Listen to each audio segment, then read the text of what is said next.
backs against the wall as you float through with all the things you know to make you feel alone. And I looked at all your face, it leads me to assume that rain chances. I know what I did wrong.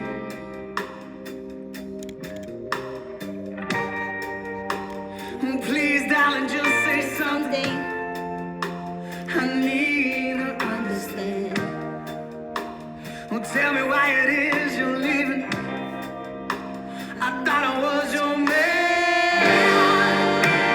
Watching the taillights fade, up the streets the sun sinks slow.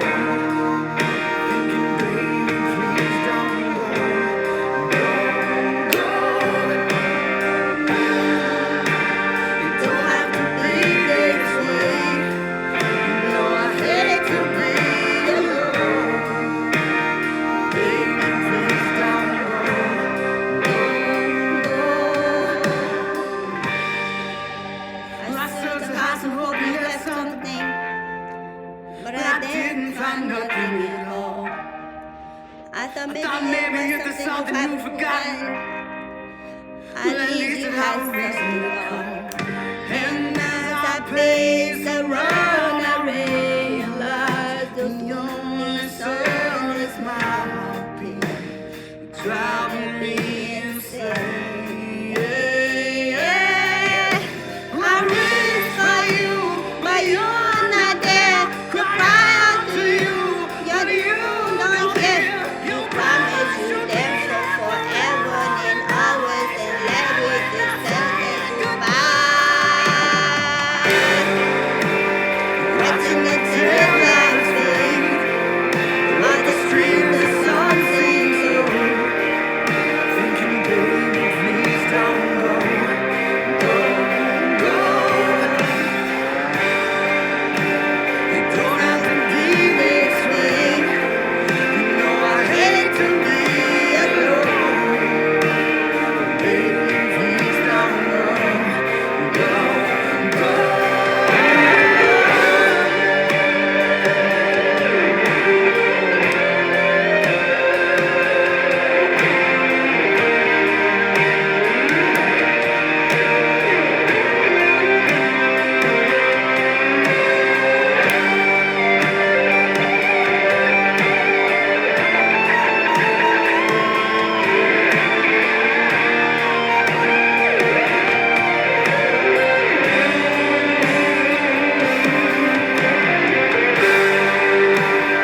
Watching the taillights fade, up the streets the sun sings over.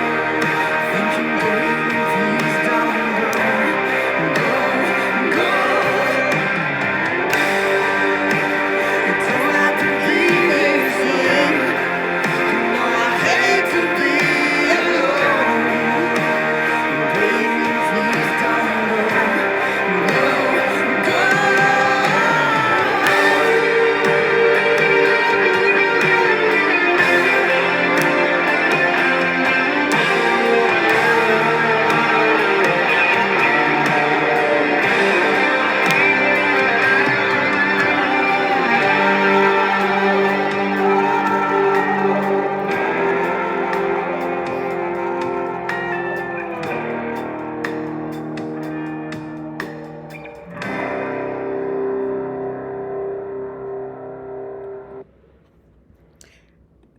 Yes, yes, that's up. I had to play that song again. The by the Black Dot Mojo on the Daylights. I dedicated that song to our beloved Dr. Michael Parenti, who passed away yesterday at age 92. A man that dedicated his life to to giving our love and care in this world. Somebody who contribute to what really matters, which is to unfree us from the oppression, the tyranny of the colonial forces, the European savagery that ruled this world. Okay, our I will miss, even though for I think going on a decade now, we've been knowing that Dr. Parenti have been afflicted with dementia and suffering. A lot of our favorite thinkers, they go and visit him. Students go visit him. And whenever they go, it gives him lucidity. And it's always nice when we see these little videos, including one that I saw like about 4 years ago, a group of students going over there. Somebody who loved humanity, somebody who loved the whole humanity. Chinese students, African students, anybody that care about real ideas to solve the misery that these races inflict on us. Will know Dr. Parenti, and we are gonna read his book today. We definitely are gonna read Dr. Parenti's book.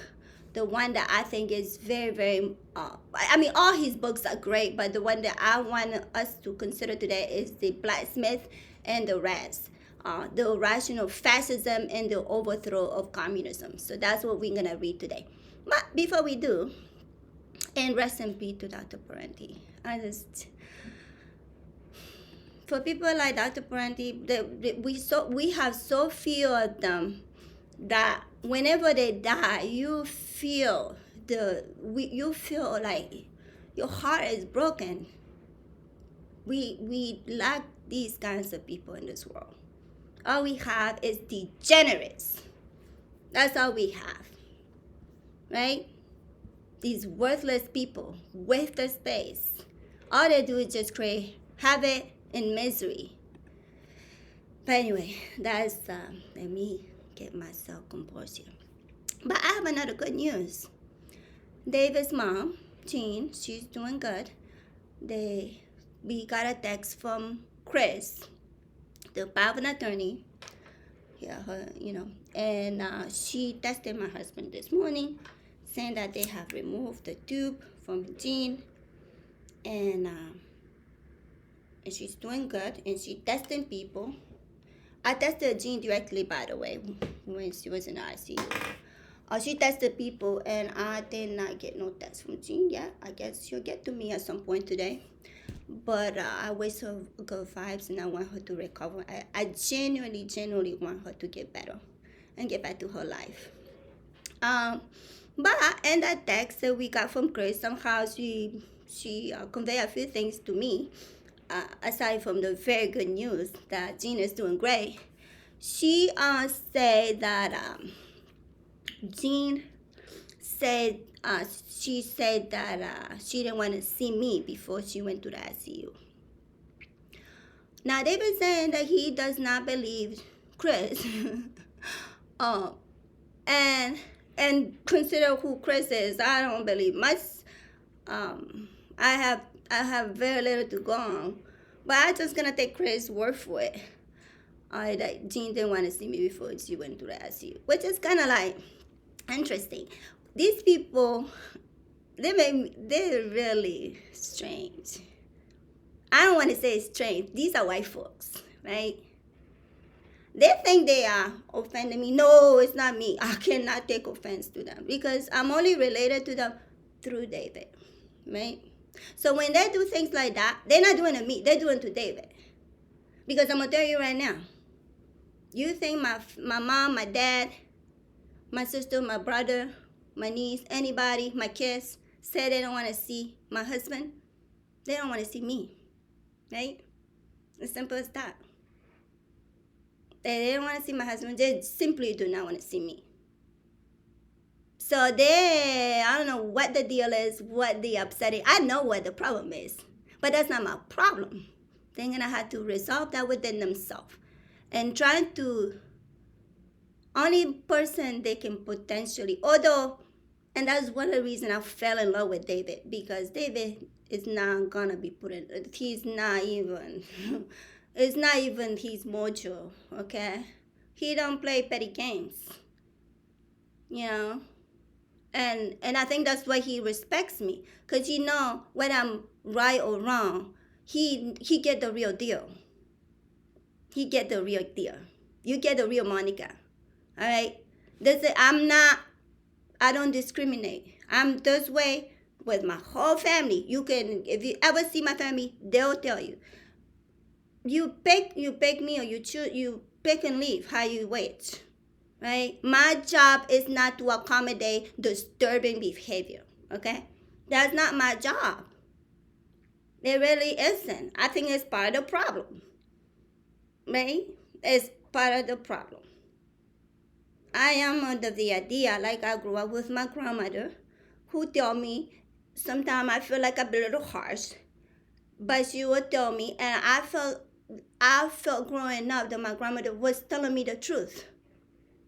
All right, and she genuinely cared, or she wouldn't go through the trouble trying to tell me things as they were, right? And that's kind of how I am, right?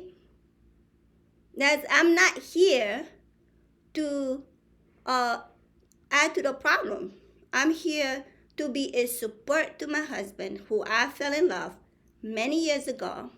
We've been together. We worked this relationship out together.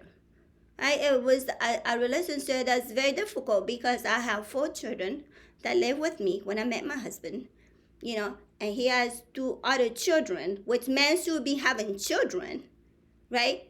In my opinion, right? It should not be the man's job to take care of human babies. They should be taken care of by their mothers or their grandmothers or something through that, right? But this man was converted to a mother, right? And she did that. But that after 18 years, children need to be on their own. And maybe people just have a different idea. They should have human children in the house until they are 100 years old. I don't agree with that. And children should just, the parents used to be slaving for them until they are 100 years old. I don't agree with that. Right? If that's what makes me a bad guy, too bad, so sad. Right? But I am happy that she's doing well. I wish her well. Right? But I do think it's kind of fucked up if he is treating her son like that, if that's how she feel about her son. And then Chris was like, Monica, leave her alone. She's doing. First of all, he tweeted that to my husband instead of me. Why you tweeted that to my husband? Like, I'm not doing anything. I'm not in a hospital. I'm not anywhere. I'm just in my goddamn house, minding my own business. All right? And that's just how I feel about it. Anyway, now we're going to go read Dr. Parenti.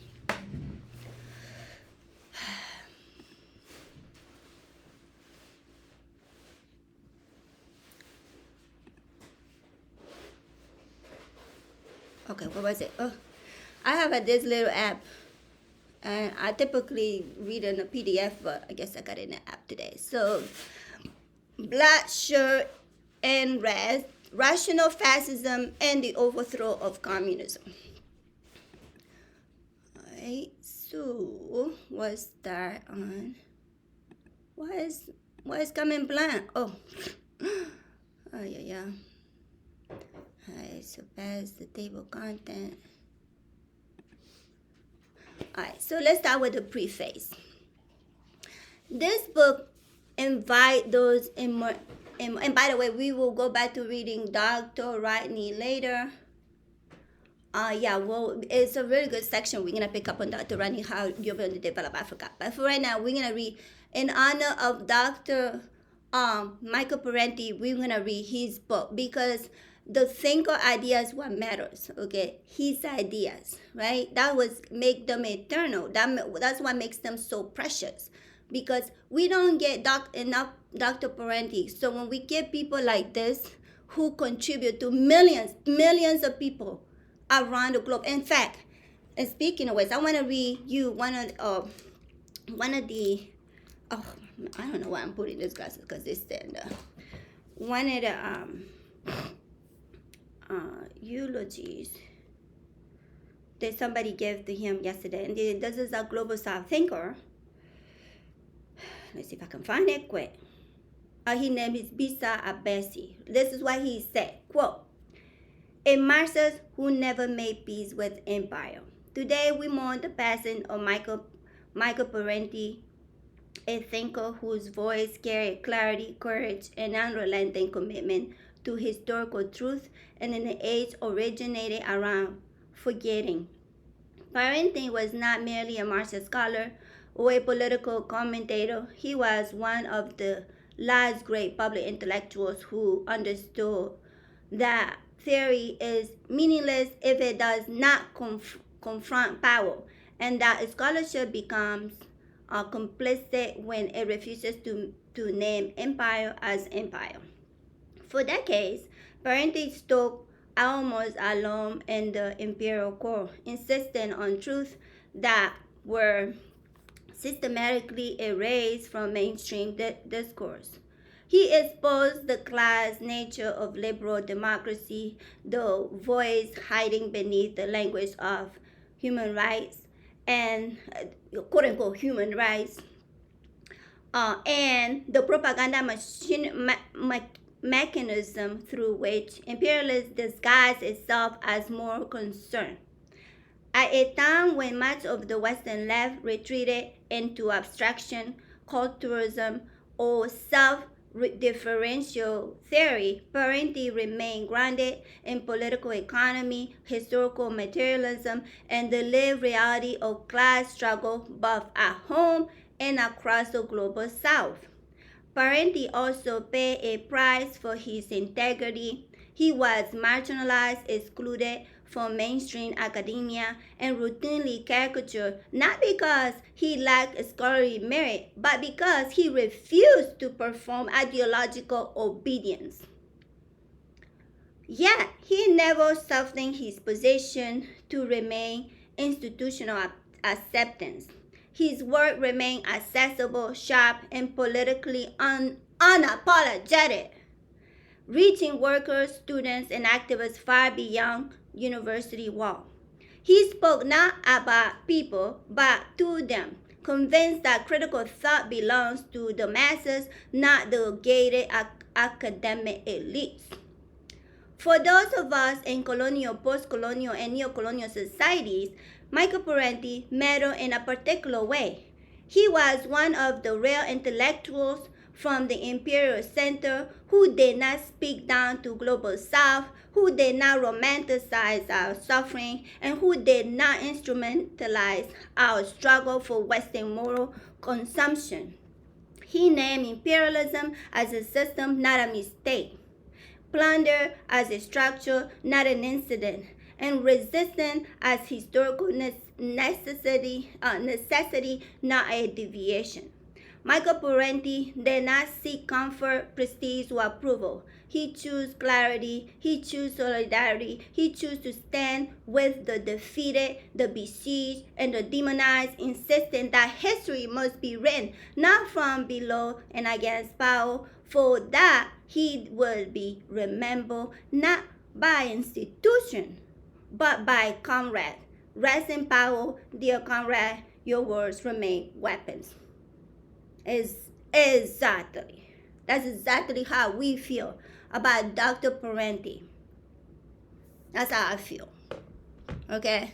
And now let's go back to his book, the previous. This book invites those immersed in prevalent orthodoxy of democratic, quote-unquote, democratic capitalism, to entertain iconoclastic views, to question the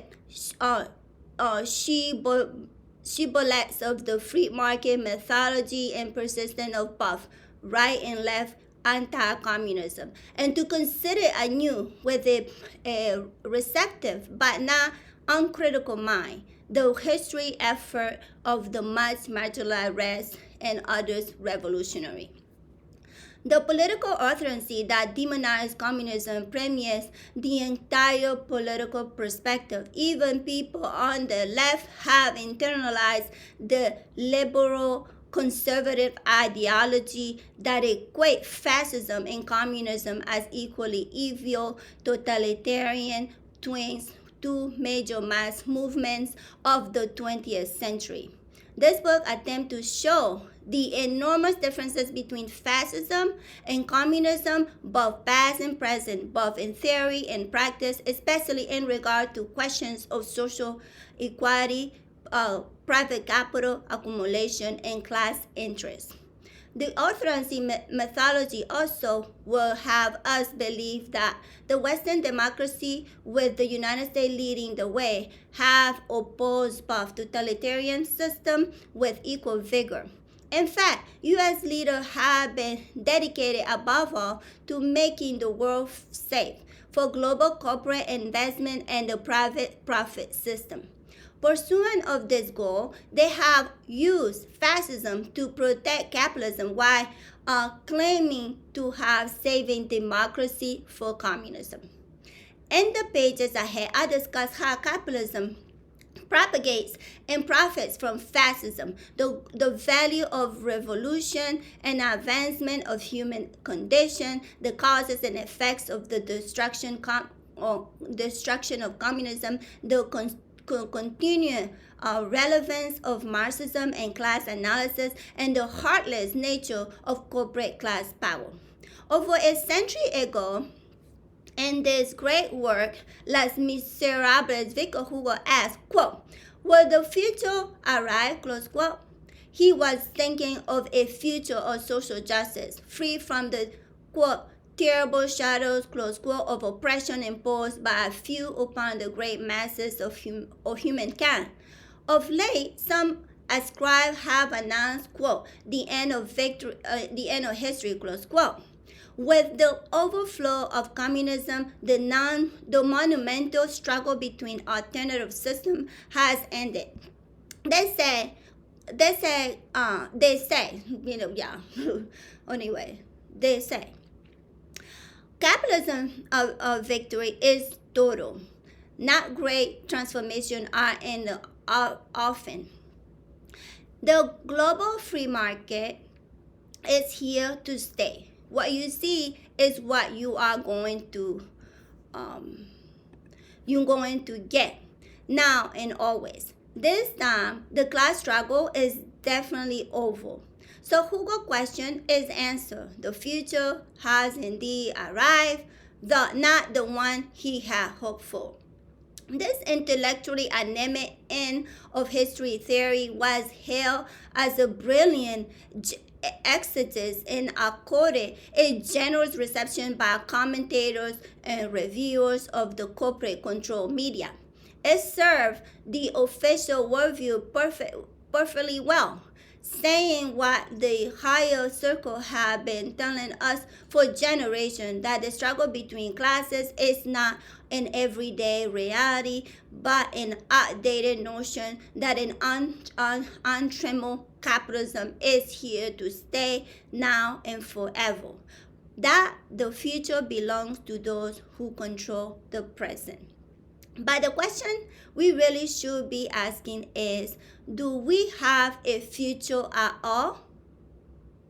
More than ever, with the planet itself at stake, it's becoming necessary to impose a reality check on those who will plunder out little ecological resources into pursuit of limitless profits, those who will squander away our birthright and extinguish our liberties in the uncompromising pursuit of self-gain. History teaches us that all ruling elites try to portray themselves as the natural and durable or social order, even ones that are in serious crisis that threaten to devour the environment based in order to continually recreate the hierarchical or structure of power and privilege. And all ruling elites are scornful and intolerant of alternative viewpoint. Truth is an uncomfortable venue for those who pretend to serve our society while in fact serving only themselves at our own expense. I hope this effort will chip away at a big lie. The truth may not set us free, as the Bible claims, but it is an important first step in that direction. And that's Dr. Parenti on the preface. Now let's pick up on chapter 1. Rational fascism. While walking through the New York Little Italy, and by the way, Dr. Dr. Parenti was Italian America, which I criticize the fucking group. They're fucking racist. They're disgusting. They have the Mike Pompeo, the Anthony Scalia, the Nancy Pelosi. I can't stand these people. Okay, I shouldn't say all of them, not all of them, but we definitely have prominent Italian American who gets on my goddamn nerve and they disgust me. All right, these are degenerates. But let's keep going. While walking through the New York, a Little Italy, I passed a novelty shop that displayed posters and T-shirts of Benito Mussolini giving the fastest salute. When I entered the shop and asked the clerk why such items were being offered, he replied, quote, well, some people like them, and maybe we need someone like Mussolini in this country, close quote. His comment was a reminder that fascism survives as something more than a historical curiosity. Worse than posters or t-shirts are the works by various writers bent on quote-unquote expanding Hitler or quote-unquote re-evaluating Franco or in other ways scrutinizing fascist history. In Italy during the 1970s, there emerged a veritable cottage industry of books and articles claiming that Mussolini not only made the trains run on time, but also made Italy work well. All those publications, along with the conventional academic studies, have one thing in common. They said little, if anything, about the class policies of fascist Italy and Nazi Germany. How did these regimes deal with social services, taxes, business, and condition of labor? For those benefit and those spends, most of the literature on fascism and Nazism does not tell us. Plutocrats choose autocrats. It's really one of the things about Dr. Parenti that I love about him, and basically all the people I'm gonna be reading, it's like there's so little. I don't have to. Maybe Dr. Fernand, I had to do a little bit. I don't have to pontificate much because his language is clear. Any lay person can pick up this book, read an afternoon, no problem. We understand English language. If you understand English language, you're good to go. But let's keep going. Let us begin with a local fascism founder. Born in 1883, the son of blacksmith Benito Mussolini, early manhood was marked by street brawls, arrests, jailing, and violent radical political activities. Before World War I, Mussolini was a socialist, a brilliant organizer, agitator, and gifted journalist. He became editor of the Socialist Party official newspaper. Yet, many of his comrades suspected him of being less interested in advanced socialism than in advancing himself. Indeed, when the Italy upper class tempted him with the recognition, financial support, and promise of power, he did not hesitate to switch sides. By the end of the World War I, Mussolini, the socialist who had organized strike for workers and peasants, had become Mussolini the fascist, who broke strikes on behalf of the financier and landowners. You see? This is why when they're trying to equate socialism and fascism, you always have to go back and try to see how things, because socialism cannot be fascist. It's literally a structure governed by the people. All right? So that's a trick that the white colonizing, white degenerate do to try to keep this piece of shit capitalism going. Okay? And they do it through information system and through fascism, really. But let's keep going. What was that? Using the huge sum he received from the wealthy interests, he projected himself into the national scene as the acknowledged leader of the Fasci di Combattimento, a movement composed of black chief ex-Marine officers and sundry thugs who were guided by nuclear political doctrine other than the militarism, patriotism, and considered dislike for anything associated with socialism and organized labor. The fascist blacksmiths opened their time attacking trade unionists, socialists, communists, and farm cooperatives. After World War I, Italy had settled into a pattern of parliamentary democracy. The low pay scales were improved and the trains were already running on time, but the capitalist economy was in post-war recession. Investment stagnated, heavy industry operated far below capacity, and corporate profits in agribusiness export were declining. To maintain profit levels, the large landowners and industrialists will have to slash wages and raise prices. The state, in turn, will have to provide them with massive subsidies and tax exemption. To finance this corporate welfareism, the populace will have to tax more heavily, and social services and welfare expenditure will have to be drastically cut. Okay, so there's welfare for the corporates, but nothing for the people. But let's keep going. Measuring that might sound familiar to us today. Exactly. There's always tax over the wealthy bags, the white degenerates, but when it comes to poor people and just regular people who's struggling, nothing. But let's keep going. But the government was not completely free to pursue this course. By 1921, many Italian workers and peasants were unionized and had their own political organization. With the demonstration, strikes, and boycotts, factory takeovers, and forcibly occupation of farmlands, they had won the right to organize along with concession in wages and work conditions. To impose a full measure of austerity upon workers and peasants, the ruling economy interests will have to abolish the dramatic rights that helped the masses defend their modest living standards.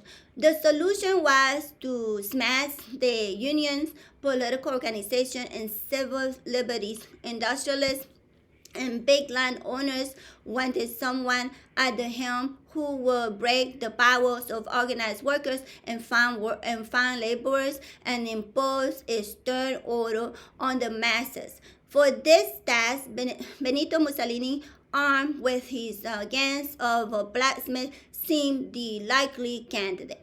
In 1922, the Federation Industrialis, composed of the leaders of industry along with representatives from the Banking and Agricultural Association, met with the Mussolini to plan the quote, March on Rome, close quote, contributing to 20 million zlotys to the undertaking with the additional backing of Italy's top military officers and police chiefs. The fastest quote-unquote revolution, really a coup d'etat, took place.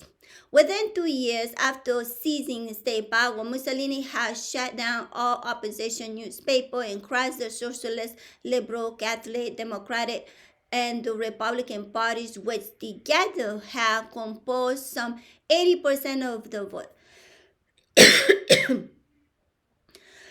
You see, with the orange degenerate, he went the same way. Everybody went to the point for this human animal. And look what he's doing. But let's keep going. Not that the alternative was any better. They were committing a genocide. And just like, we're dealing with a culture of degenerates. It's just disgusting. Sometimes I feel like I'm an alien in this world. It's just repugnant left and right. Hey, babe. Can I please give me my water? I don't think my husband can hear me. He's watching a show. I have this cough only in this house. When I was in Mexico, I didn't get no cough. But let's keep going. We're gonna read as much as we can in this book. It's only 147 pages. No, it's not. It's really no big deal.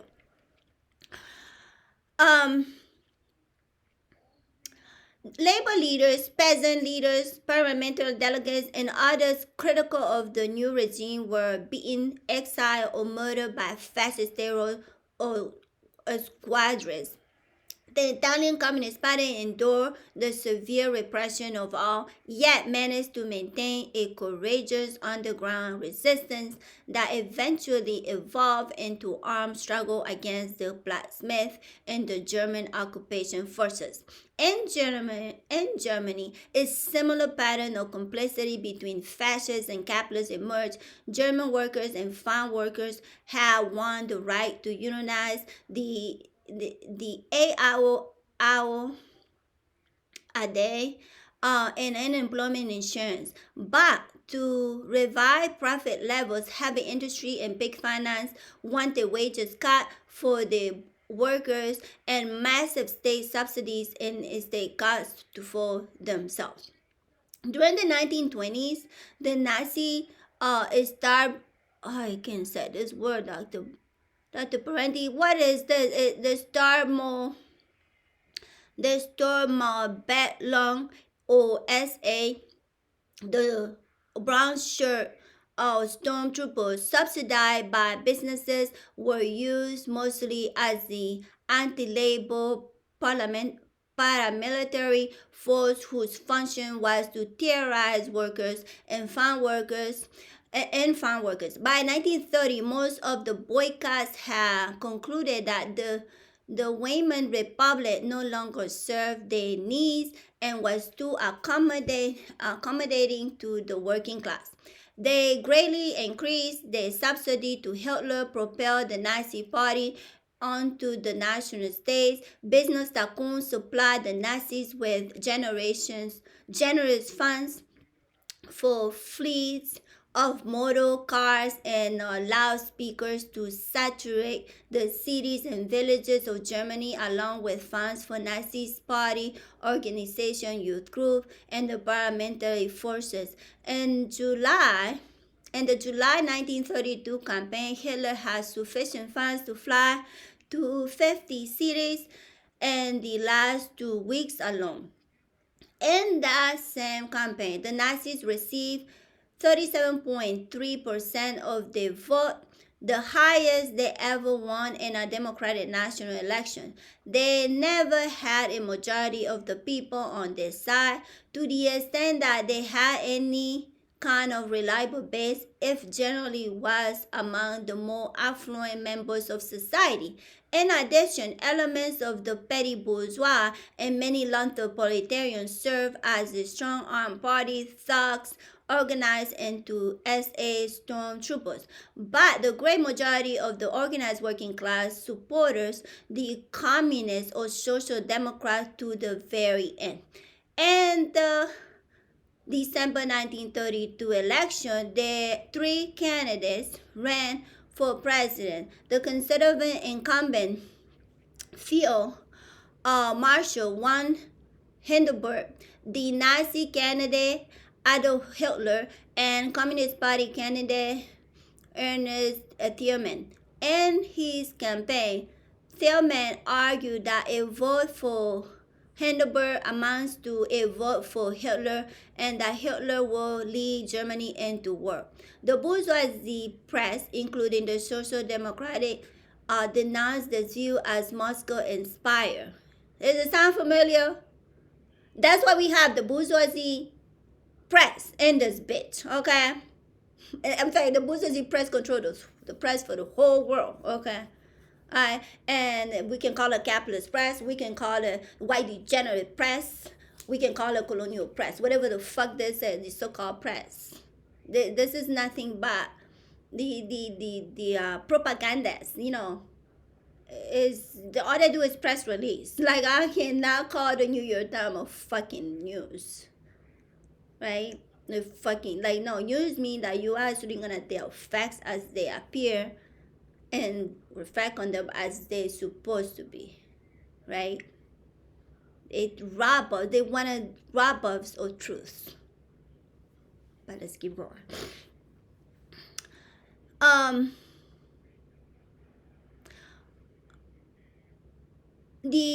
Anyway, what was that? Alright, the bourgeoisie press, including the social democratic, denounced this view as Moscow inspired. Hindenburg was re-elected, while the Nazi dropped approximately 2 million votes in the Reichstag election as compared to the peaks over 13.7 million.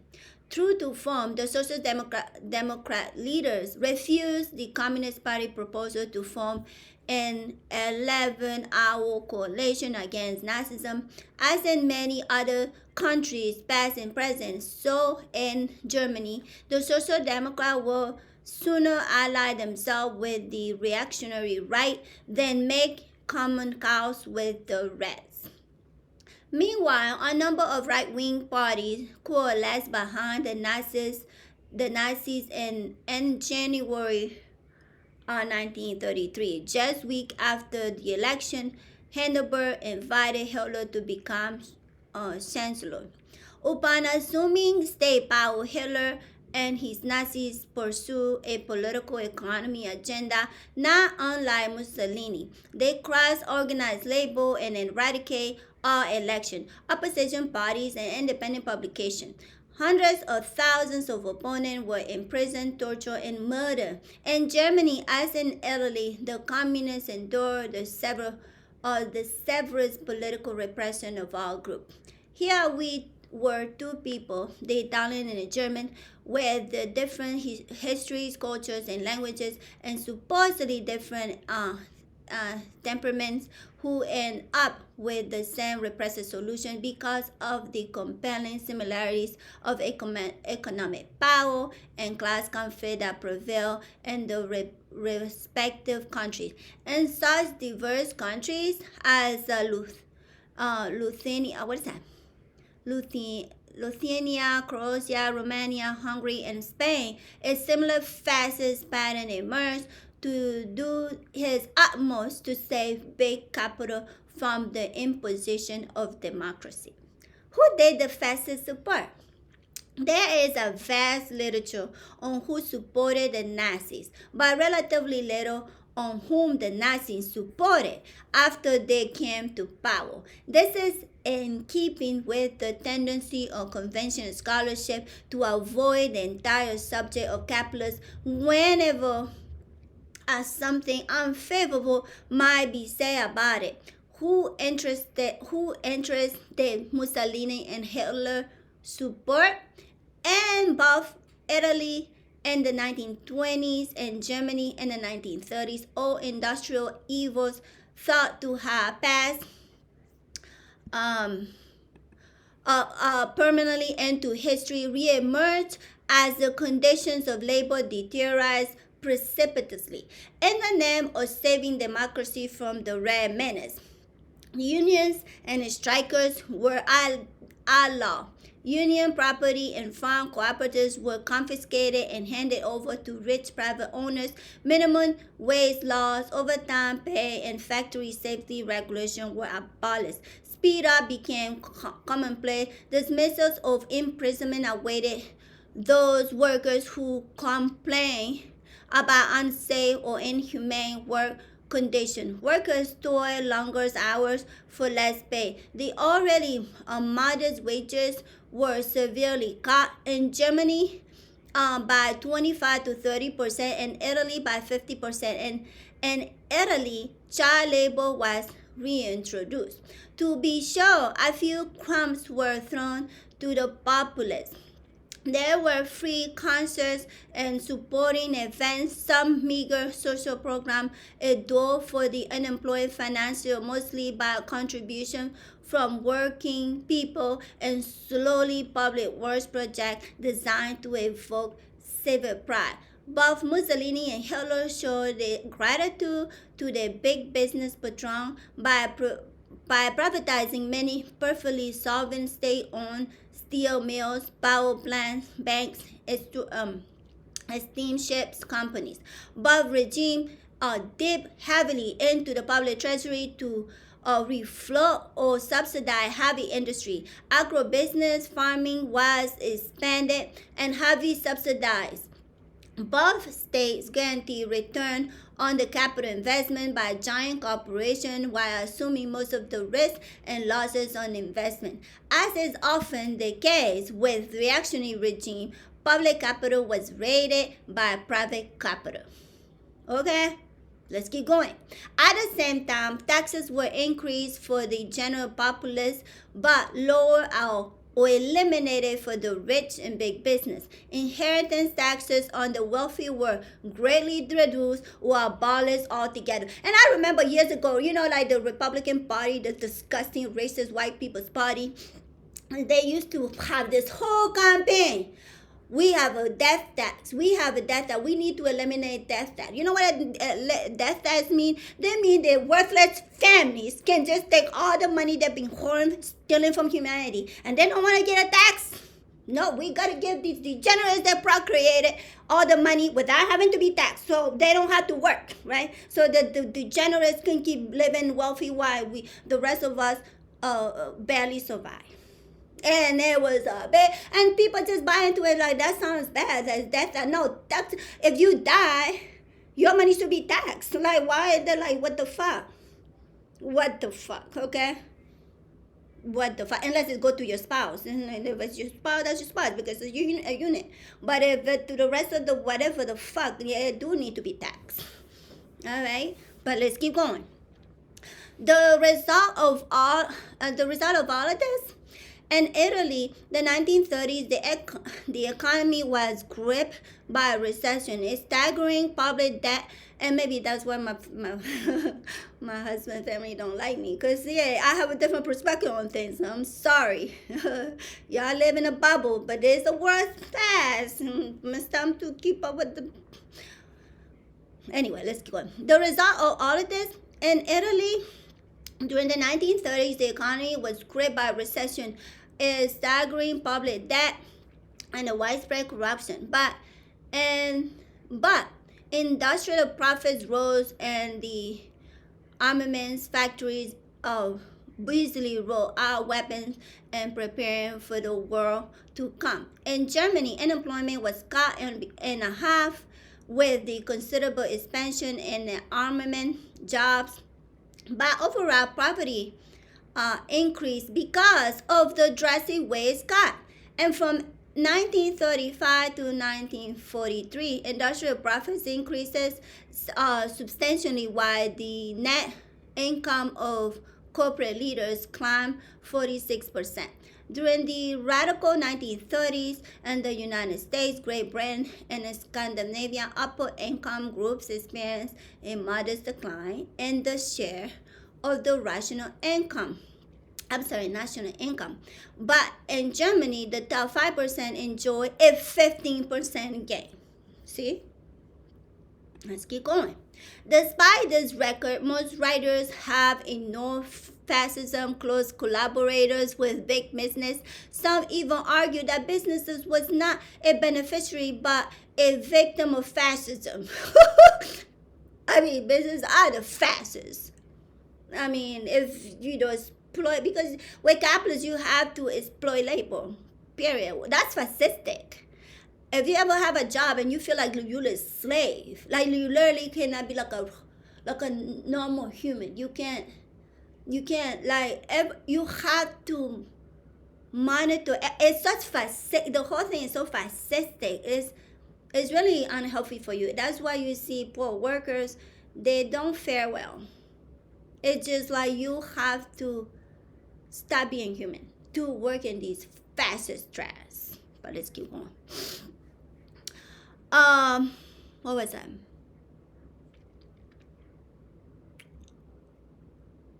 Okay. Angelo Codevilla, a Hoover Institution conservative, ascribed blatantly. You see, the Hoover Institution. Who runs that bitch? That fucking black bitch, Condoleezza Rice. Yes, that's who run that bitch. Yes, that's the stupid bitch. She had the Iraqi people blood on her hand. But let's keep going. A Hoover Institution conservative scribe barely announced, quote, if fascism means anything, it means government ownership and control of business, close quote. Commentary in August 1994. Thus, fascism is misrepresented as a mutant form of socialism. In fact, if fascism means anything, it means all-out government support for businesses and severe repression of anti-business or pro-labor forces. Exactly. I don't even know why it's sad that the Parenti even had to point that out. The notion you're gonna quit fascism and socialism, it doesn't make, you know what? It's because we have a class of bourgeoisie who are nothing but fascists. And if you need to maintain social, you need a force in place to make sure they are kept in check. And I support that. That's what we call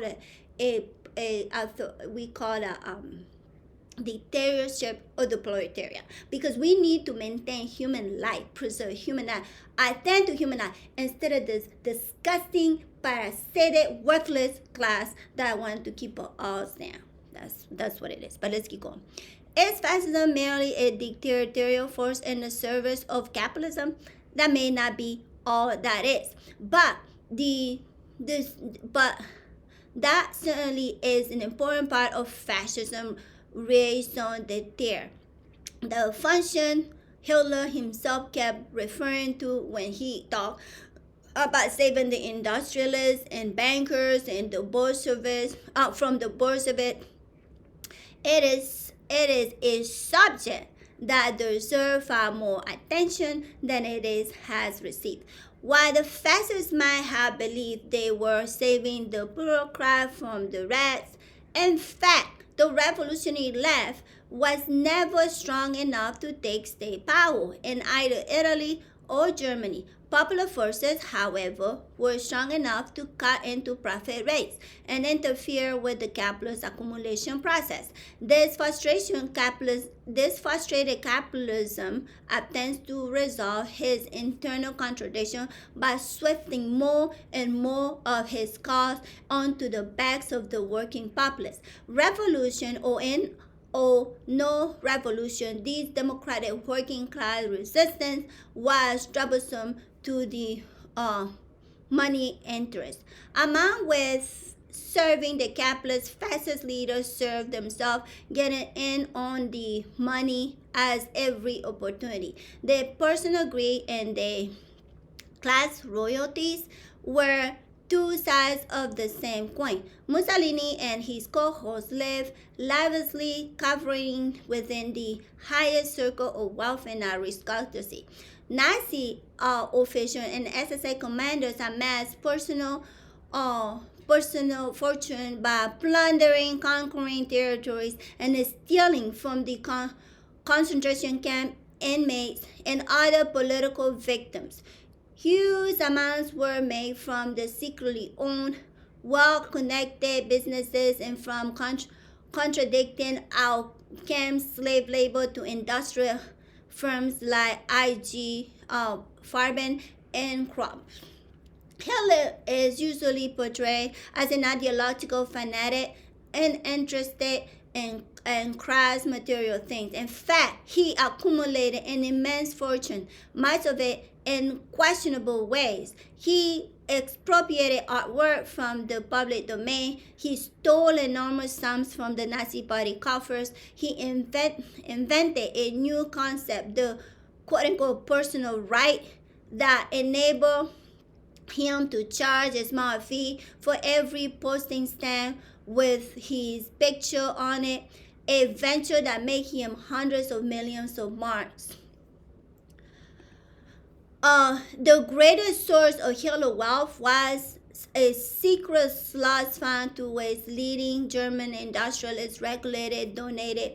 Hitler, quote, knew that as long as Germany industry was making money, his private money sources would be inexhaustible. Thus, he will have seen it that Germany industry was never better off than under his rule, and by launching for one thing gigantic armament project, close quote, on what we today will have called fat defense contract. Exactly, and that's what they are. The defense contract is nothing but these thieves, right? This whole military industry not only is U.S. is a fascistic because it just enjoy stealing from worse people's black and brown folks and oppressed folks, generally speaking. But because it's sadistic, it's ruled by white degenerates. These are descendants of white settlers. These degenerate, immoral, wasted space. But also because I mean, it's lucrative. The whole shit is just, I mean, general people may struggle, but like these defense contracts, these are disgusting, okay? I seen them. Like, I remember my ex-husband and I used to live in Virginia. I see these animals. All right, these defense contractors, workers. But let's keep going. Far from being the aesthetic, Hitler lived self-indulgently. During the entire tenure in office, he got a special ruling from the German tax office that allowed him to avoid paying income or property tax. He had a model pool of limousine, private apartments, country home, a vast staff of servants in the Majesty State and the Alps. His happiest time were spent entertaining European royalty, including the Duke and the Duchess of Windsor, who number among his enthusiastic admirers. You see? And now they want to talk shit about Hitler, but these degenerates, they are this. Alright? They did all this. That and who and where Hitler learned all that shit? From US. From US. This degenerate fascist shit is what been inspired fascism around the globe in the last 500 years. But let's keep going. Kudos for Adolf and Benito. Italian fascism and German Nazism had their admirers within the U.S. business community and the corporate-owned press. Bankers, publishers, you see, corporate-owned press. Let's start over. Italian fascism and German Nazism had the admirers within the U.S. business community and the corporate-owned press. Bankers, publishers, and industrialists, including the likes of Henry Ford, traveled to Rome and Berlin to pay homage, receive medal, and strike profit deals. Many did their utmost to advance the Nazi war effort, sharing military industrial secrets and engaging in secret transactions with the Nazi government even after the United States entered the war. During the 1920s and the early 1930s, major publications like Fortune, the Wall Street Journal, Saturday Evening Post, New York Times, Chicago Tribune, and the Christian Science Monitor hailed Mussolini as the man who rescued Italy from the anarchy and radicalism. You hear that, those names? They still exist until today. Yeah, these worthless rags that we supposed to be reading and think they're giving us some news. Okay, but let's keep going. They spun rhapsodic fantasies of resurrected Italy, where poverty and exploitation has suddenly disappeared, where rest have been vanquished, harmony reigned, and blacksmiths protected a new democracy. The Italian language press and the United States eagerly joined the chorus. The two most influential papers, La Italia of San Francisco, financed largely by AP, Gianni Bank of America, and and two progressor of the New York owned by the multimillionaire Gen Generoso Pope look favorable on the fascist regime and suggested that the United States could benefit from the similar social order. But they don't need to benefit. They are the progenitors of the shit. They already fascist. The problem is if white folks don't feel the fascism, it's no fascist. But if you're brown and black, you know this bitch always fascist. It's a disgusting one at that. And there was not it's already like that here. Okay? And let's keep going. Some dissenters refused to join the quote, "We adore Benito" chorus. The nation reminded his readers that Mussolini was not saving democracy but destroying it. Progressives of all stripes and various labor leaders denounced fascism, but the critical sentiments received little exposure in the U.S. corporate media. Exactly, just like today. The nation it's like whiter than fucking fat leftists so called, but it's still, continue to print some shit. But yeah, they even Bernie Sanders, as disgusting as Bernie Sanders, they can't even have Bernie Sanders. That's how fascist this bitch is. Not even a whiter than leftist like Bernie Sanders can make it in this bitch. I can't stand this fucking disgusting country. But let's keep going. As with Mussolini, so with Hitler. The press did not look too unkindly upon the foreign Nazi dictatorship. There was a strong, quote, "give Adolf a chance," close quote, contingent. Some of it greased by Nazi money in exchange for more positive coverage in the Hearst newspaper. For instance, the Nazis paid almost 10 times the standard subscription rate for Hearst INS or wire services. Let me see, who is that?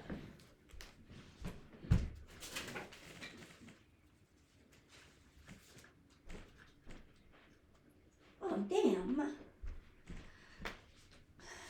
It's my neighbor. He's such a loud. Okay. I was like, that was not my husband. He already did it. He already cleaned the snow. But let's keep going. What was that? Okay. In return, William Randolph Hearst instructed his correspondent in Germany to file friendly reports about Hitler regime. Those who refused were transferred or fired. Hearst newspaper even opened their pages to occasionally guest columns by prominent Nazi leaders like Alfred Rosenberg and Hermann Göring.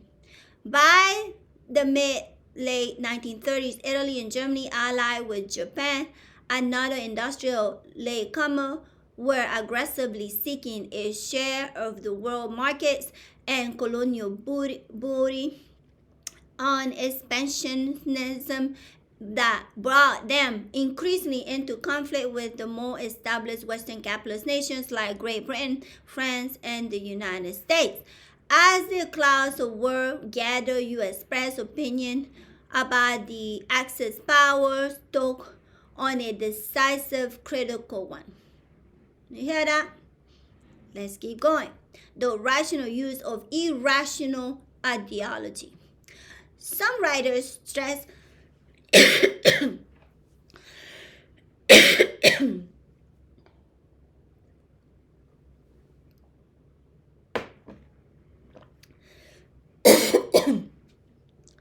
Some writers stress the irrational features of fascism. By doing so, they overlook the national political economy function that fascism performs. Matter politics is the rational manipulation of irrational simple sanity. This is true of fascist ideology, whose emotive appeal have served a class function. First, there was the of the leader. In Italy, elders and Germany, their first, oh God, I can't speak German.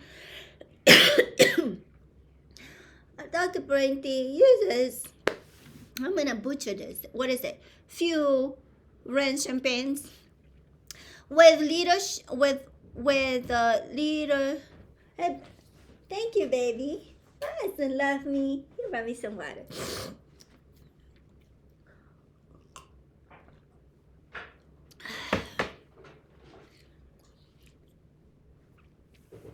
Let me see. What was that? As Mussolini wrote, quote, the fascist conception of life stresses the importance of the state and accepts the individual only insofar as his interests coincide with those of the state, close quote. Fascism preaches the authoritarian rule of all encompassing state and supreme leader. It exalts the harshest human impulses of conquest and domination while rejecting egalitarian democracy, collectivism, and fascism as doctrines of weaknesses and decadence. You see, that sounds like a Republican Party. The personal responsibility is all about an individual and a worthless individual family, and forget about the rest, right? That's fascist shit. Alright? Because the more powerful families get to decide for the rest. Fuck out of here. Let's keep going. In dedication to peace, Mussolini wrote, quote, is hostile to fascism, close quote. But yes, that and another thing that they Dr. Parenti here.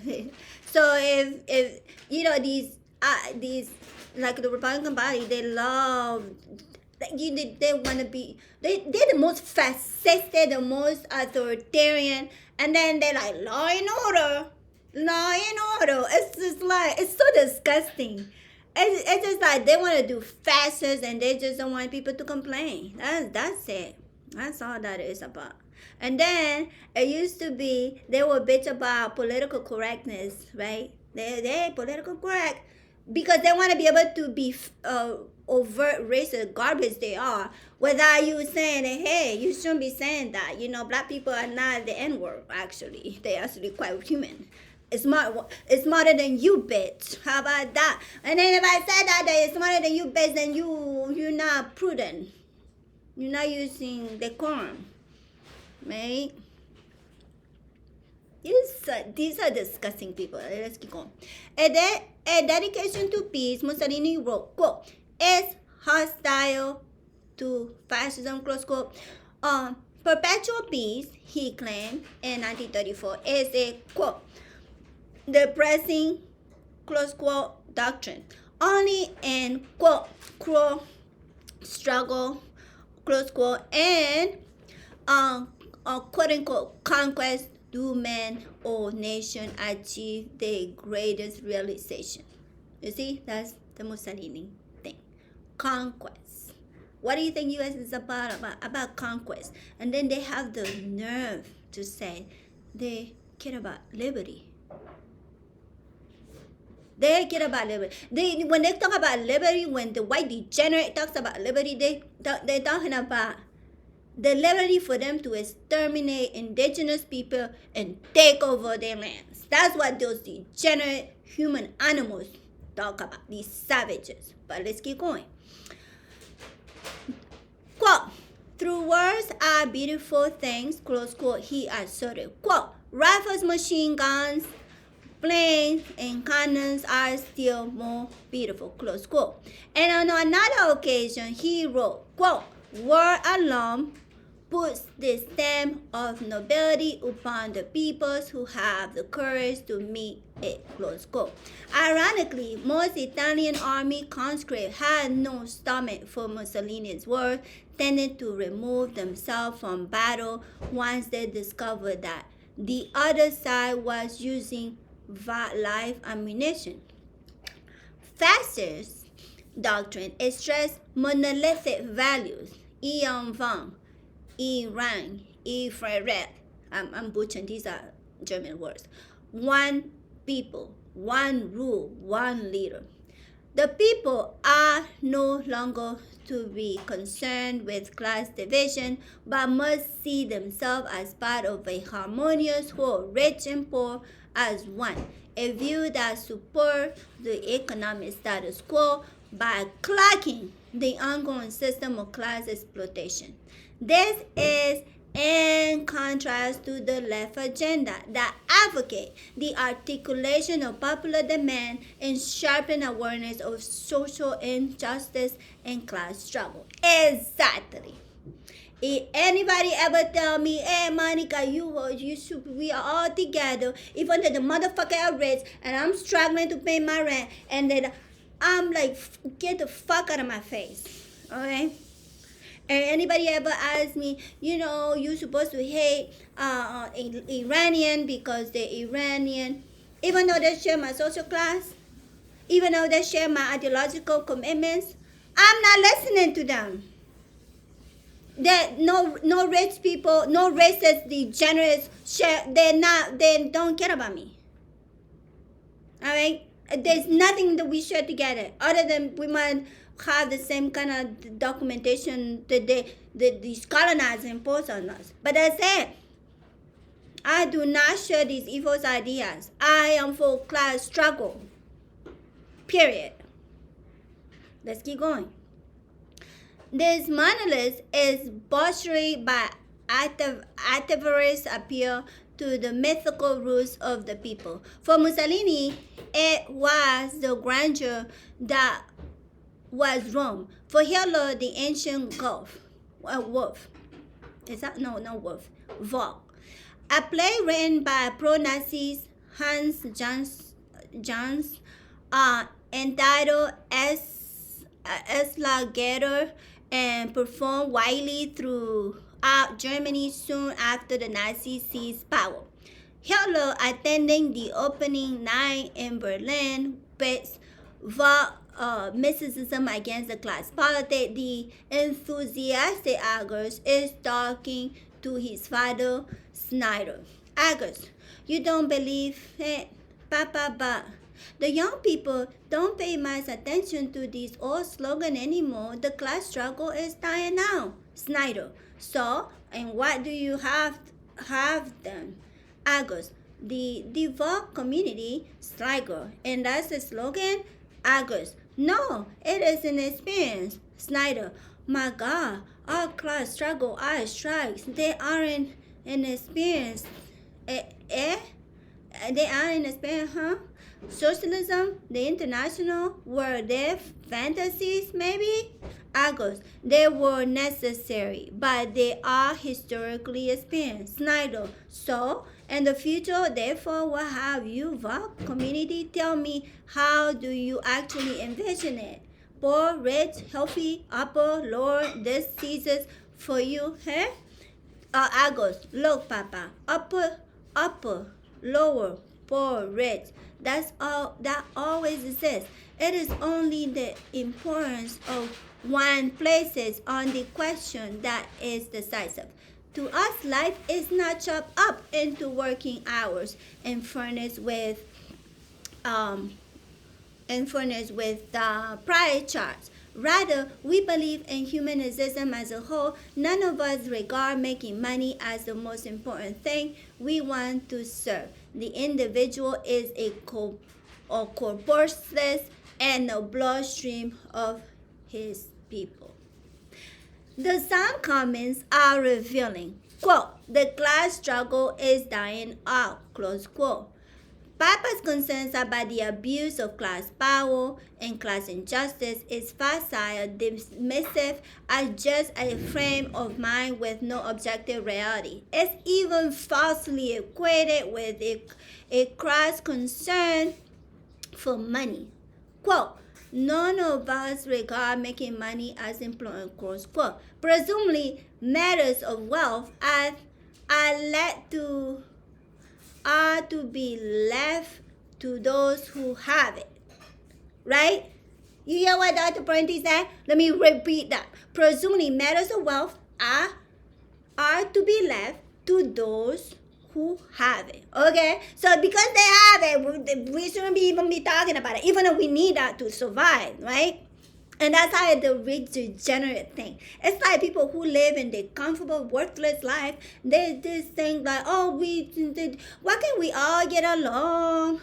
Even the bits are hoarding money and the rest of humanity is struggling. They don't want us to talk about it because it makes them feel uncomfortable, right? We supposed to trust them that they care about us. No, they don't. And we do have to talk about it. We do have to struggle for it. We do need to fight them. Okay?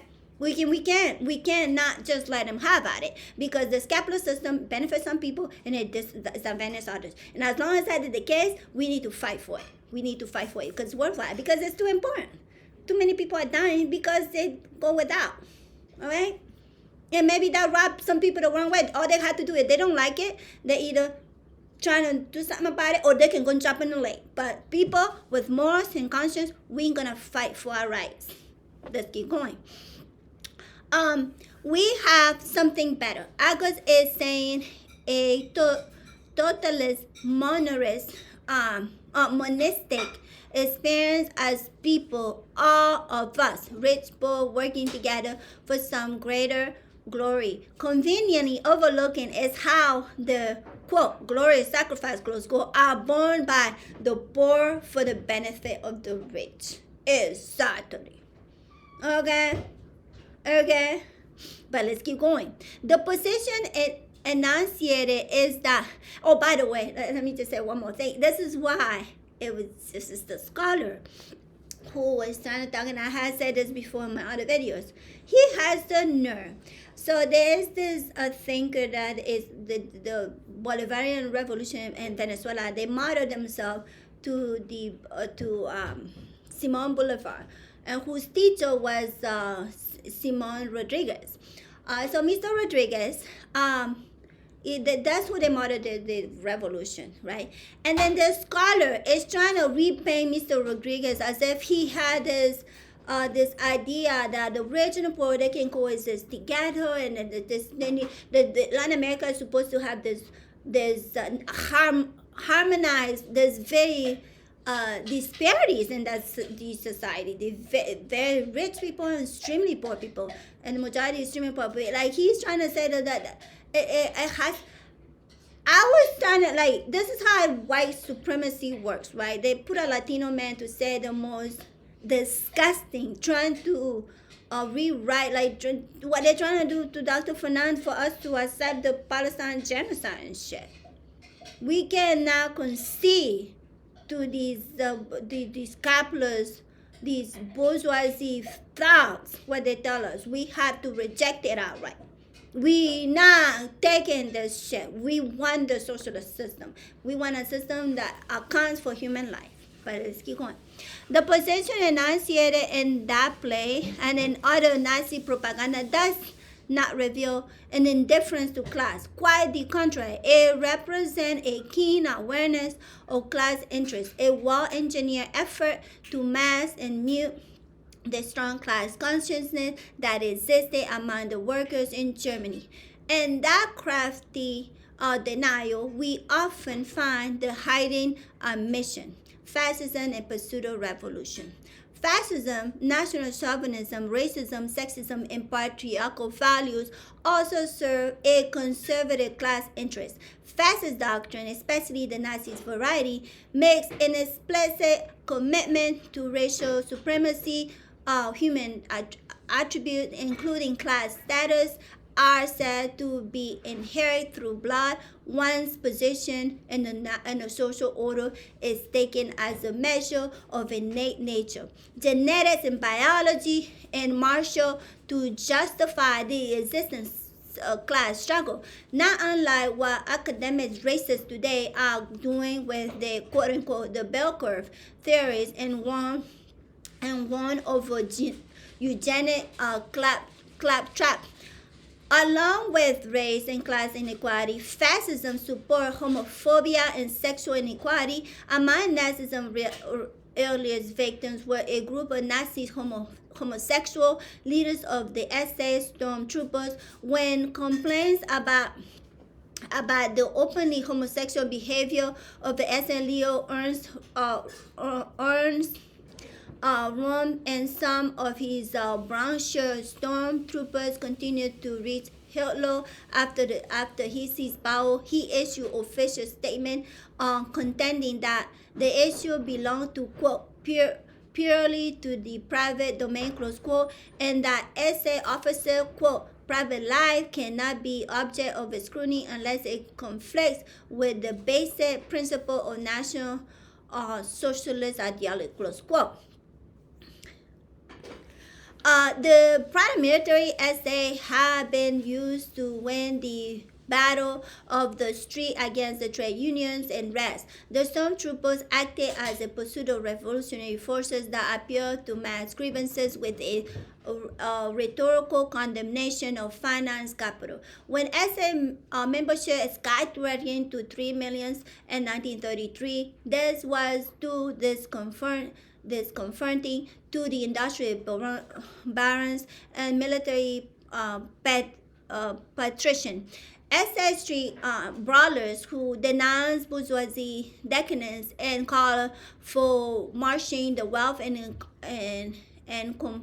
complementing the quote unquote Nazi revolution will have to be dealt with.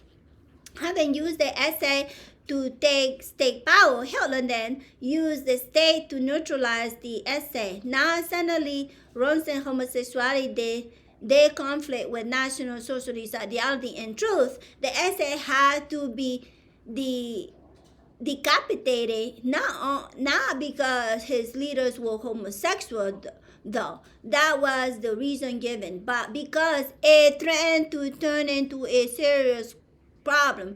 Rohan and about 300 other SA members were executed, not all of whom were gay. Among the victims was veteran Nazi propagandist Gregor Strider, who was suspected of leftist leanings.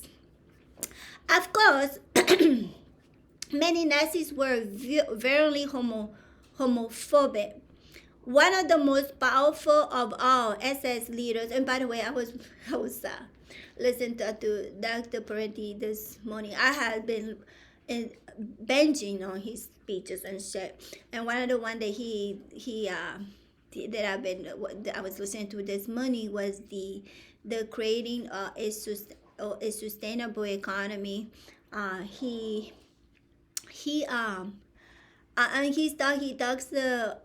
He was talking about how no, maybe not that one, maybe the one before that, which was about the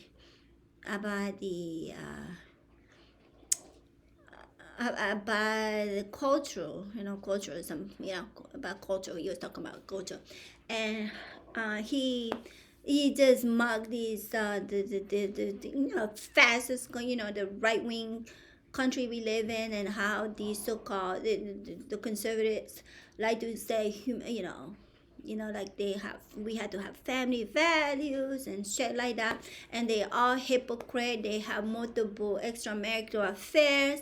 They sleep with children. They have homosexual one over there and have their way with them and all kinds of shit. I was just cracking up. And then Dr. Parenti, one part that made me laugh so much, he was like, well, there was a group of male prostitutes who will go to the Capitol Hill to sleep with these conservatives, Congress people, and he said that I was disgusted, and I lost so much respect for the male prostitute. After all, these are hardworking people, and then we're gonna go over there, and I was just like, I was cracking up. Dr. Parenti, he was witty, very smart, very humble, and he is funny. Just like a good leftist would be. I like it.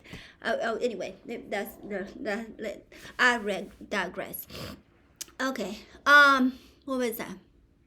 Okay. Of course, many Nazis were violently homophobic. One of the most powerful SS leader, Heinrich Himmler, saw homosexual as a threat to German manhood and a moral fiber of detonate peoples for a quote for a quote homosexual city, close quote, will not procreate or make a good soldier.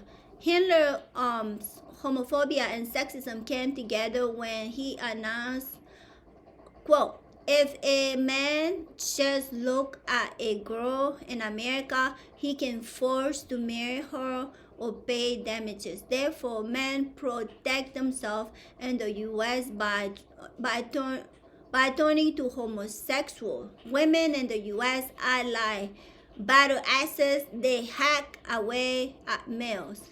Close quote. Thus spoke of the great minds of Nazism. In time, Hitler's success in extending the oppression of gays beyond the SSI leadership, thousands of gay civilians perished in SS concentration camp. In society throughout the ages, if able to find the opportunity, women have attempted to limit the number of children they bear. This poses a potential problem for a fascist patriarchy that sneaks vast number of soldiers and armament workers. Women are less able to assert their procreating rights if kept subservient and dependent. So fascist ideology extols patriarchal authority. Every man must be a husband, every man must be a husband, a father, and a soldier. Adi do say women's greatest calling was to cultivate her domestic virtues, devotedly tending to the needs of her family while bearing as many offspring for the state as she could. Patriarchal ideology was linked to a conservative class ideology that saw all forms of social equality as a threat to hierarchical control and privilege. The patriarchy bolstered the bureaucracy. If women get out of line, that what will happen? What will happen to the family? And if the family goes, the entire social structure is threatened. What then will happen to the state and to the dominant class authority, privilege and wealth? The fascists were big on what today is called quote unquote family values. That most of them top Nazi leaders could hardly be described as devoted family men. In Nazi Germany, racism and anti-Semitism served to misdirect legitimate grievance to a convenient scapegoat. Anti-Semitic propaganda was clearly tailored to appeal to the different audience. Super patriots were told that Jew was an alien internationalist. Unemployed workers were told that the menaces was the Jewish capitalist and the Jewish banker. For debtors, farmers, it was the Jewish usurer.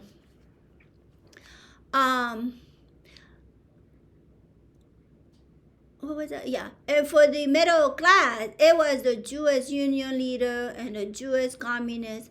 Here again, we have consciously rational use of irrational images. The Nazis might have been crazy, but they were not stupid. All right. What distinguishes fascism from ordinary right-wing patriarchal autocracies is the way it attempts to cultivate a revolutionary aura.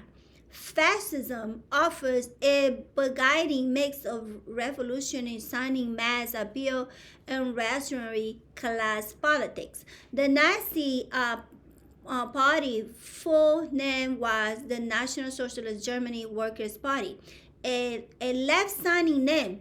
As already noted, the SS stormtroopers had military share the wealth, strength, and the ranks that was suppressed by Hitler after he took state power. And you know what?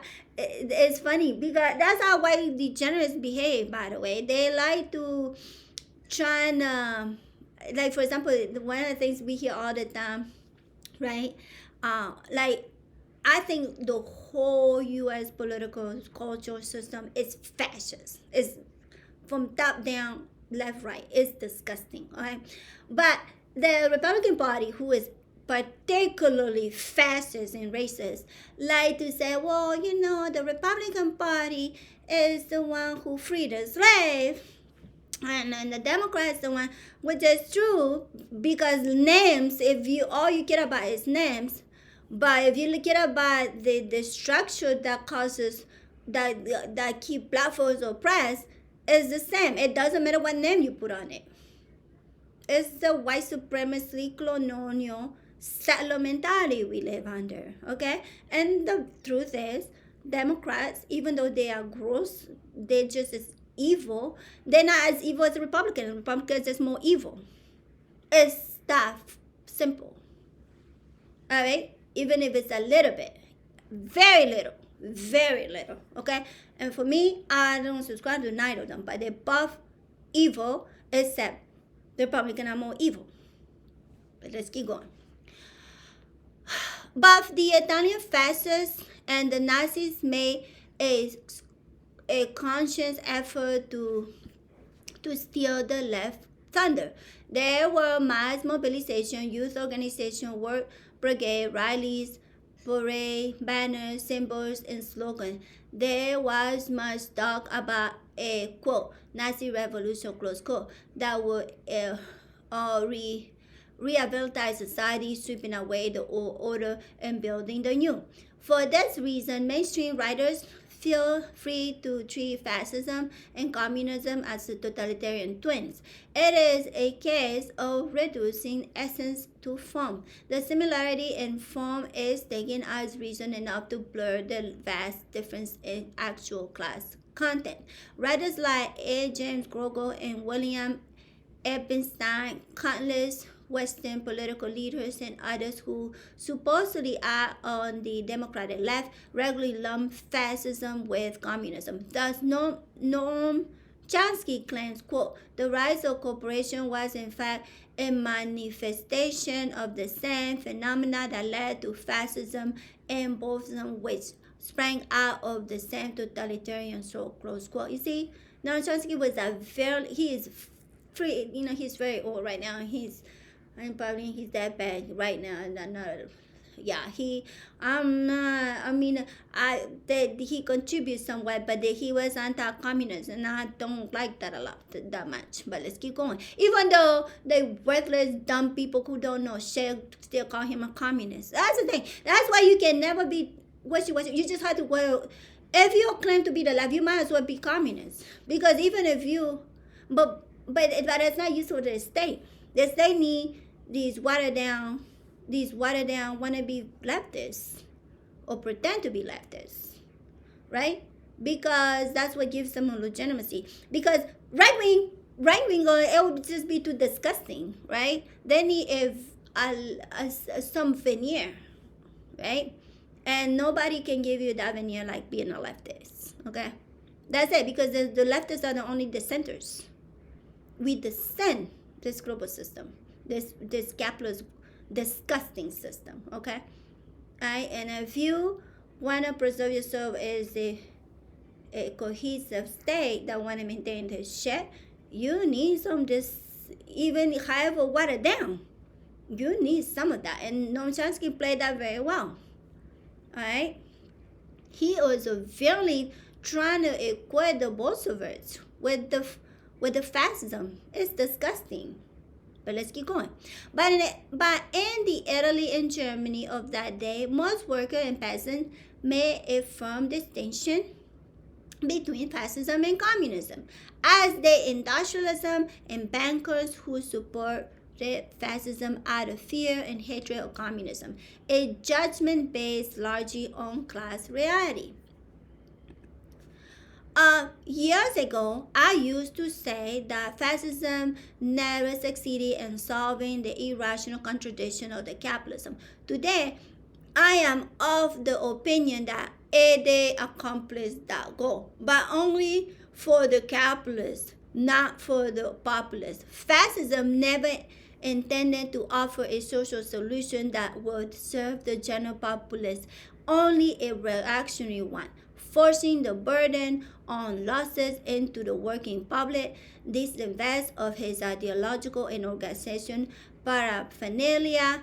Fascism is nothing more than a final solution to the class struggle, the totalistic submersion and exploitation of democratic forces for the benefit and profit of a higher fanatical financial circle.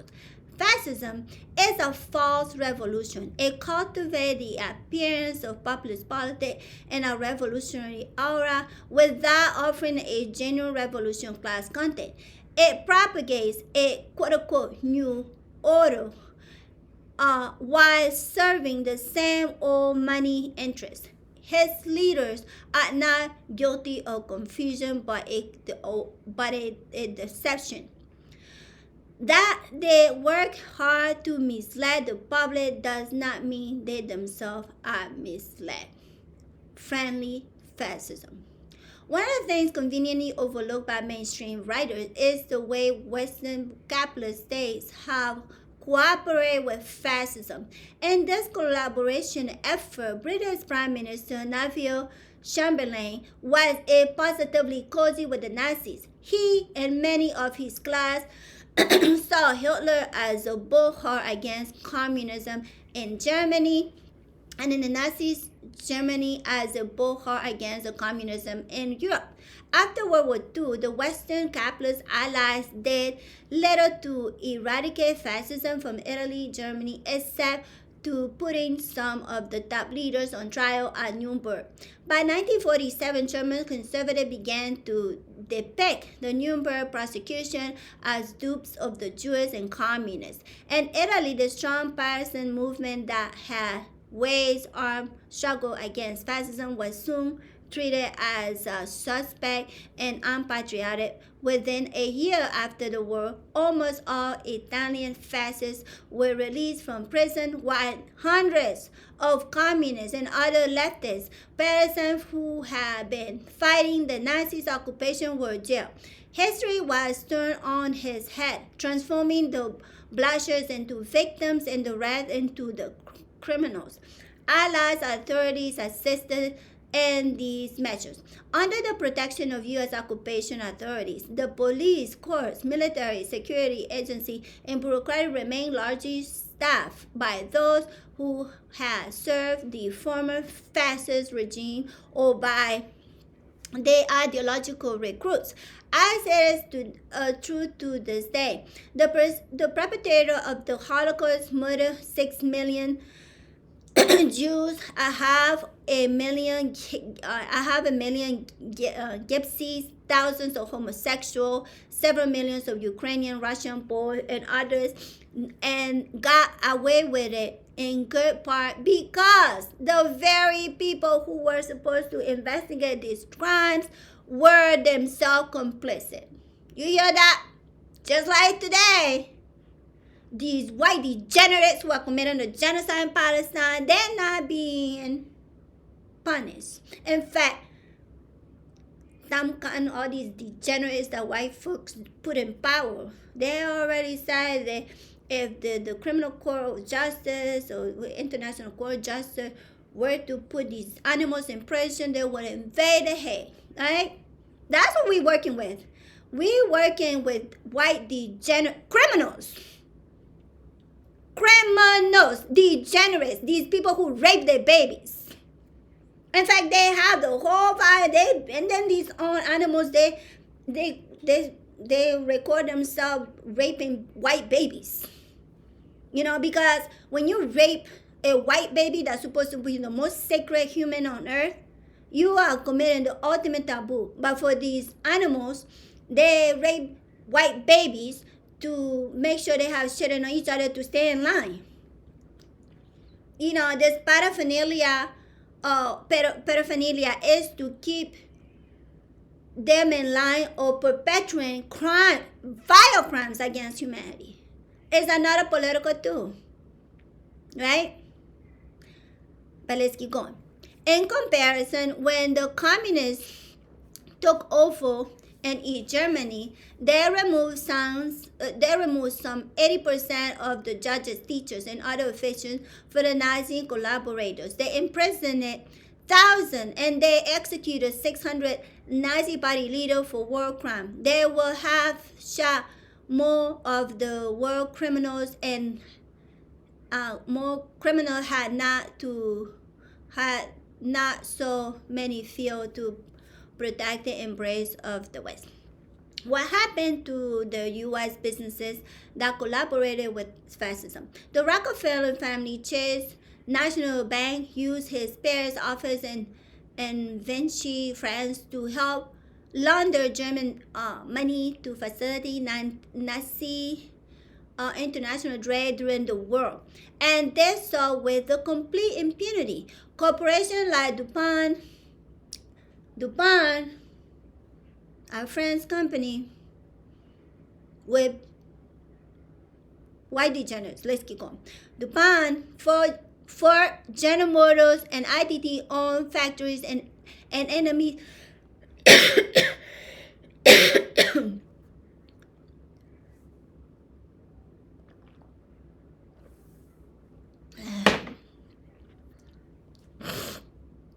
Let me see.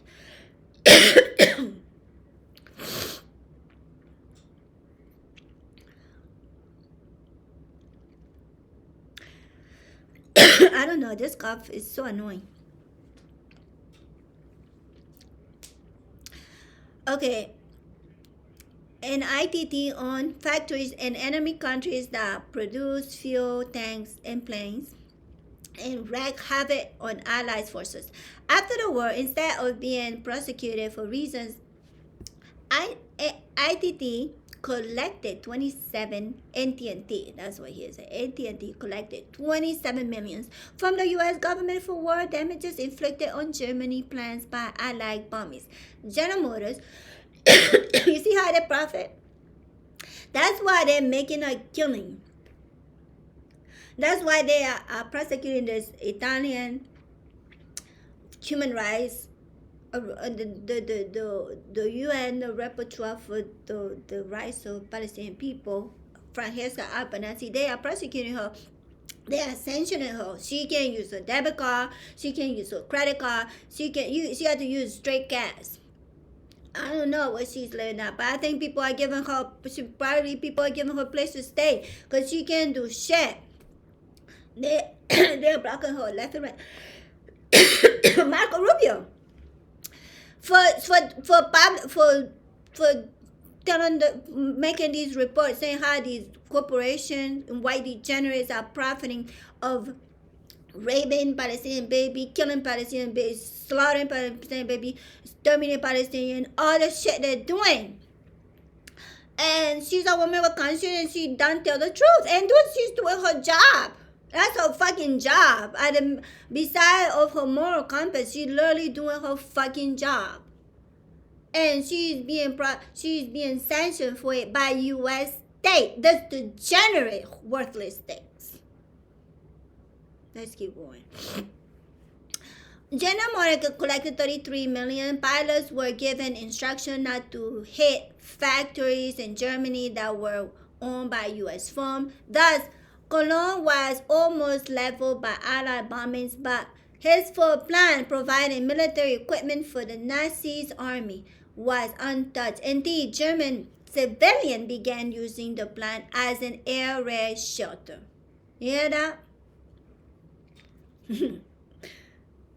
Let's keep going. For decades, U.S. leaders have done their part in keeping Italian fascism alive. From 1945 to 1975, U.S. government agencies have an estimated 75 million to right-wing organizations in Italy, including some with close ties to the neo-fascist Movimento Socialista Italiano, MSI. In 1975, the Secretary of State Henry Kissinger met with the MSI, the fascist. He lived to be 100 years old. But let's keep going. Where it met with the, let me see. I'm sorry, let me go back. In 1979, the Secretary of State Henry Kissinger met with the MSI leader Giorgio Almirante in Washington to discuss what quote alternative might be consider should the Italian communists win the election and take control over the communists. Hundreds of Nazi war criminals found a haven in United States exactly, and everybody knows it. And everybody and they empower. They all empower. Hundreds of Nazi war criminals find a haven in the United States, either living in comfortable anonymity or actively employed by U.S. intelligence agency during the Cold War and otherwise enjoying a protection of high-placed individuals. Some of them find their way into the Republican presidential campaign committee of Richard Nixon, Donald Reagan, and George Bush. In Italy, from 1969 to 1974, high-ranking elements in Italian military intelligence and the civilian intelligence agencies, members of P2, a secret lodge of upper-class reactionary pro-fascist Vatican official and top military brass, and the Gladio, a NATO-inspired anti-communist mercenary force embarked upon a concerted campaign of terror and sabotage known as, quote, a strategy of tension, close quote. Other participants, including a secret neo-fascist group called the Ordine Nuovo, NATO officials, member of the Carabinieri, mafia bosses, 30 generals, 8 admirals, and influential Freemasons like Licio Gilli, a fascist war criminal recruited by the U.S. intelligence in 1944. The terrorism was aided and abetted by the, quote, international security apparatus, including the CIA. In 1995, the CIA refused to cooperate with the Italian Parliamentary Commission investigating the strategy of tension. All right? And Corriere della Sera from 1940. Corriere della Sera, April 12, 1995, and May 29, 1995. That's what that strategy was, in fact. The terrorist conspirator carried out a series of kidnapping, assassination, and bombing masquerades as strategy, including the explosion that killed 85 people and injured some 200, many seriously, in the Bologna train station in August of 1980. A subsequent judicial investigation concluded the strategy of tension was not simple product of neo-fascism, but the consequence of a larger campaign conducted by state security forces against the growing popularity of the Democratic Parliament left. The object was to, quote, combat by any means necessary the electoral gains of the Italian Communist Party, close quote, and created enough fear and terror in the populace so as to undermine the multi-party social democracy and replace it with an authoritarian, quote, presidential republic, close quote, or in any case, a, quote, a stronger and more stable executive, close quote. Alright, in the 1980s, scores of people were murdered in Germany, Belgium, and elsewhere in Western Europe by extreme rightists and the service of the state security agencies. These acts of terrorism went mostly underreported in U.S. corporate-owned media. As with the earlier strategy of tension in Italy, the attacks were designed to create enough popular fear and uncertainty so as to undermine the existing social democracies. Authorities in these Western European countries and the United States have done little to expose neo-Nazi networks. As with fascism developed into an undeniable stench, we are reminded that Hitler's progeny are still with us and that they are dangerous linked with each other and within the security agencies of various Western capitalist nation. And Italy, in 1994, the national election were won by the National Alliances, a broadened version of the neo-fascist MCI in coalition with the League of the Northern Separatists, and Forza Italy, quasi-fascist movement headed by industrialists and by the media tycoon Silvio Berlusconi, whose daughter is in power right now. Not fascists. Italy is still fascist. They are taking it. The National Alliance play on the resentments regarding unemployment taxes and immigration. A call for a single tax rate for rich and poor alike. School vouchers is stripping away of the social benefits and the privatization of most services. The Italian neo-fascists were learning from the U.S. reaction in how to achieve fascist class goals within the confines of quasi-democratic forms. Use the upbeat renegades optimism. Exactly. You know, one of my favorite days is when Ronald Reagan died and black folk were celebrating. And I love to see black folk joyful. I like to see them joyful when these fascist, degenerate, white degenerates, finally nature take care of it. At least nature give us occasional joy, because these animals, they're worthless. Alright. Anyway, the day he died, black folks went and they were just celebrating, have barbecues, having a back dance, and they were calling the C-SPAN and enjoying themselves. That's how I like it. Okay? This animal that think that black people can't even wear shoes because he thought we were monkey. That's what these white folks vote for. And maybe that's why I don't give a fuck. People who are this degenerate, anti-human, can't tell me shit. Yeah. People who hate Africans, hate brown people, hate people who look different than them, and don't subscribe to the fascist, racist trash, can't tell me shit. But let's keep going.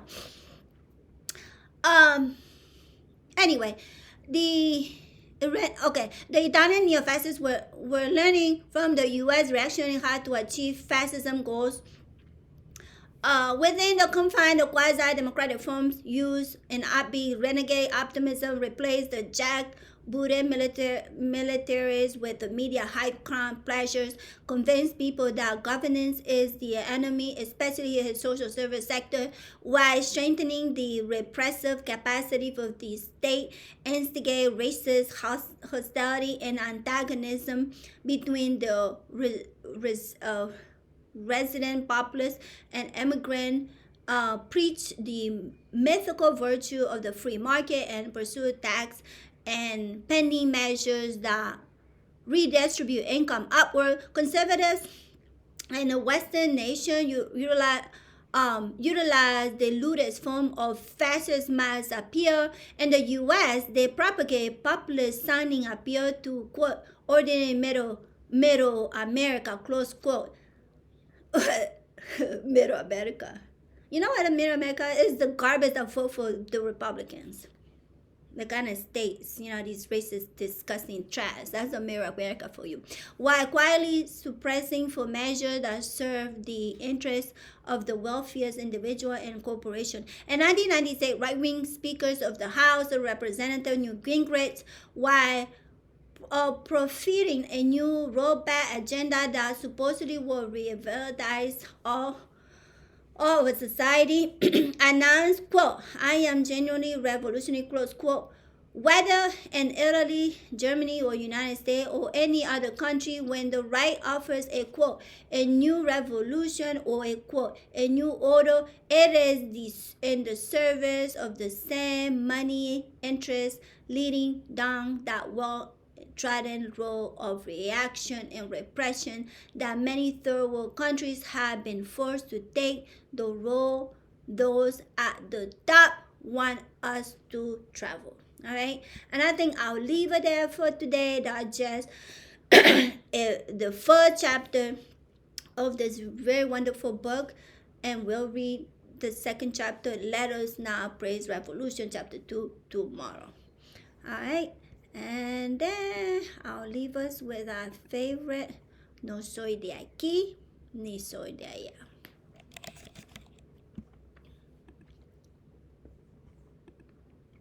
With USAA Safe Pilot, I can save when I road trip safely. Or with USAA Safe Pilot Miles, I can save when I... Happy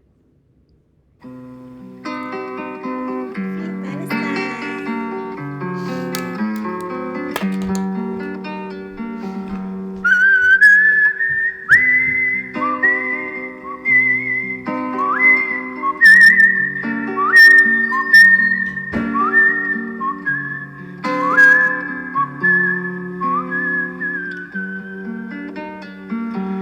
Me gusta el sol, Alicia y la paloma, el buen cigarro y las malas señoras, saltar paredes y abrir las ventanas, y cuando llora una mujer.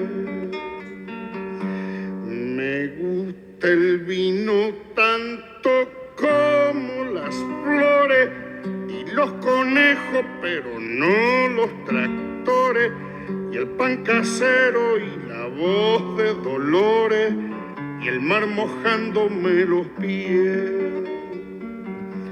No soy de aquí ni soy de allá, no tengo edad ni porvenir, y ser feliz es mi color de identidad.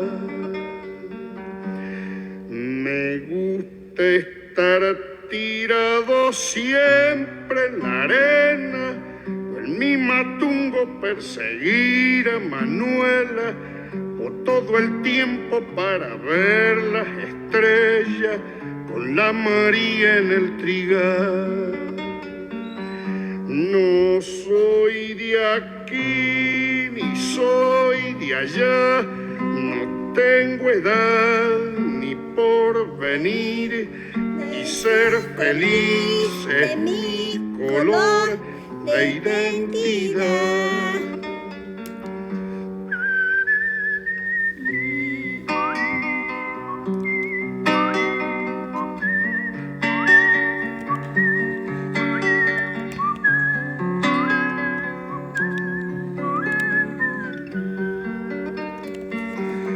Me gusta el sol, Alicia y la paloma, el buen cigarro y las malas señoras, saltar paredes y abrir la ventana, y cuando llora una mujer.